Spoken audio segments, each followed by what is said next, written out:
Hello नमस्कार दोस्तों, जैसा देख रहे हैं कि बहुत सारे आईपीओ एक साथ ही ओपन होने जा रहे हैं। तो आज हम बात करने वाले हैं Indian renewable energy development agency यानी IREDA आईपीओ के बारे में आज हम बात करेंगे। तो देखेंगे हम कंपनी के काम के बारे में, उसके बाद देखेंगे आईपीओ डिटेल, कंपनी के फाइनेंशियल कैसे हैं, ग्रे मार्केट में डिमांड कैसी चल रही है, और अंत में बताएंगे अपना व्यू कि किस आईपीओ में अप्लाई करना है या इसको अवॉइड करना। तो सबसे पहले देख ले रहे हैं हम कंपनी के काम के बारे में।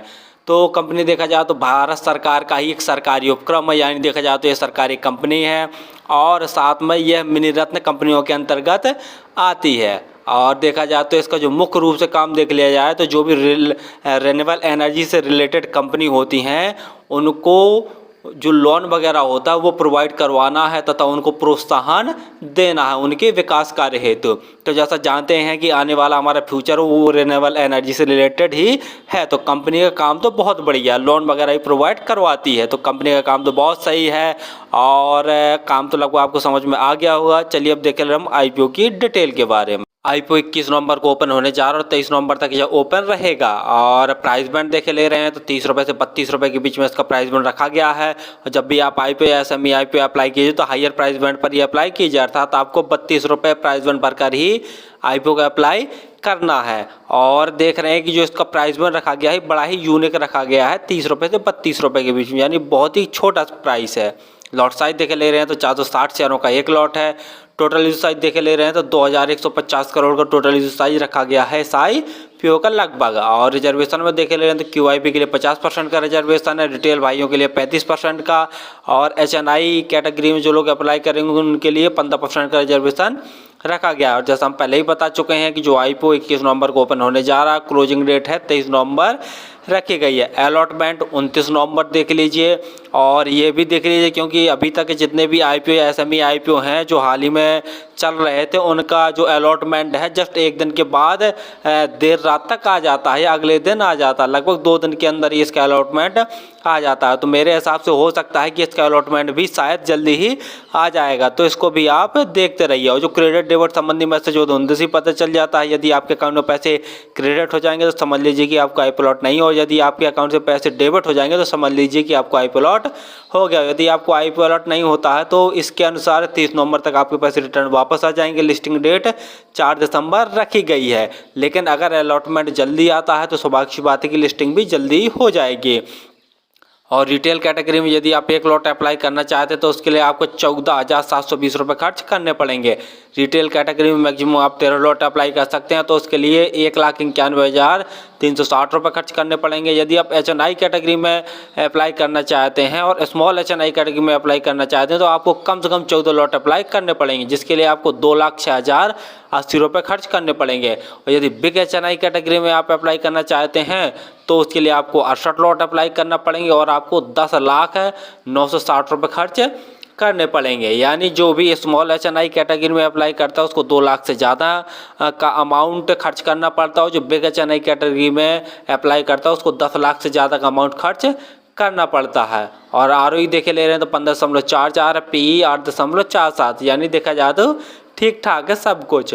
फाइनेंशियल देखे ले रहे हैं, फाइनेंशियल देखने से पहले आप हमारे चैनल को सब्सक्राइब कर लें ताकि आपको समय समय पर शेयर मार्केट संबंधी जानकारी, IPO संबंधी जानकारी, SME IPO संबंधी जानकारी समय समय पर मिलती रहे। तो जो ऑल अमाउंट्स दिए हुए हैं हमारे करोड़ में दिए हुए हैं। कंपनी के एसेट्स देख रहे हैं तो साल दर साल लगातार बढ़ रहे हैं। रेवेन्यू की बात करते हैं तो रेवेन्यू भी साल दर साल बढ़ रहा। मार्च 2021 में कंपनी का रेवेन्यू 2,657 करोड़ का था, जो कि बढ़कर मार्च 2022 में कंपनी का रेवेन्यू 2,874 करोड़ हो गया है। और मार्च 2023 में देखते हैं तो 3,483 करोड़ के आसपास का टोटल रेवेन्यू हो गया है। और मार्च से देखते हैं अप्रैल, मई, जून, जुलाई, अगस्त, सितंबर, यानी 6 महीने के अंदर ही कंपनी का रेवेन्यू 2,320 करोड़ के आसपास हो गया। यानी देखा जाए तो काफ़ी अच्छा ग्रोथ देखने को मिल रहा है इनके टोटल रेवेन्यू में। प्रॉफिट आफ्टर टैक्स देखे ले रहे हैं तो मार्च 2021 में कंपनी को लगभग 340 करोड़ का नेट प्रॉफिट हुआ था, मार्च 2022 में 633 करोड़ का। मार्च 2023 में देख लिया जाए तो 864 करोड़ का कंपनी को नेट प्रॉफिट जनरेट किया था कंपनी ने।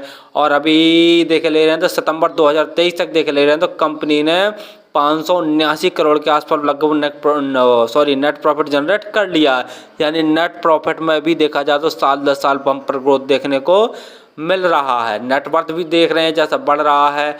कंपनी को रिजर्व देखे ले रहे हैं तो कंपनी के पास मार्च 2021 में 95 करोड़ का कंपनी के पास टोटल रिजर्व था, जो कि बढ़कर सितंबर 2023 में 2550 करोड़ का टोटल रिजर्व कंपनी के पास हो गया। बोरिंग देखते हैं तो मार्च 2021 में कंपनी के ऊपर 24,000 करोड़ की बोरिंग थी और सितंबर 2023 में बढ़कर 39,850 करोड़ की टोटल बोरिंग हो गई, जो कि कहीं ना कहीं थोड़ा सा नेगेटिव पॉइंट वाली बात है। ग्रे मार्केट में डिमांड देखे ले रहे हैं तो जैसे ही ओपनिंग डेट आ रही है तो ग्रे मार्केट में उसकी डिमांड भी धीरे धीरे बढ़ती जा रही है। शुरुआत में देखा जाए तो सिर्फ 3 रुपये परचेज की ग्रे मार्केट में डिमांड निकल के आ रही थी और आज के दिन देखते हैं तो लगभग 6 रुपये परचेज की ग्रे मार्केट में डिमांड निकल के आ रही है। और 460 शेयरों का ये एक लॉट है तो 6 गुणा 460 करके देखते हैं तो लगभग 2,760 रुपये जैसा प्रॉफिट एक लॉट में दिखा रहा है। अगर परसेंटेज वाइज देखा जाए तो लगभग 18 से 19% जैसा प्रॉफिट आज की डेट में दिखा रहा है और हो सकता है कि आगे चल के इसकी ग्रे मार्केट में डिमांड और भी बढ़ जाए।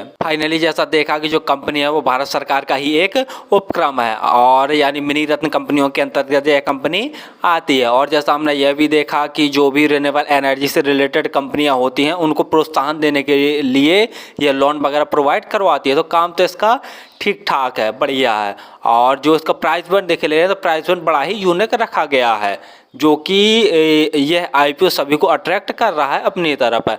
और दूसरा देखे ले रहे हैं कि जो फाइनेंशियल है, फाइनेंशियल में भी काफ़ी अच्छा ग्रोथ देखने को मिल रहा है। साल साल इनके टोटल रेवेन्यू में भी बम्पर ग्रोथ देखने को मिल रहा है और प्रॉफिट आफ्टर टैक्स उसमें भी बम्पर ग्रोथ देखने को मिल रहा है। तीसरा ग्रे मार्केट में डिमांड देखे ले रहे हैं तो ग्रे मार्केट में डिमांड भी ठीक ठाक निकल के आ रही है।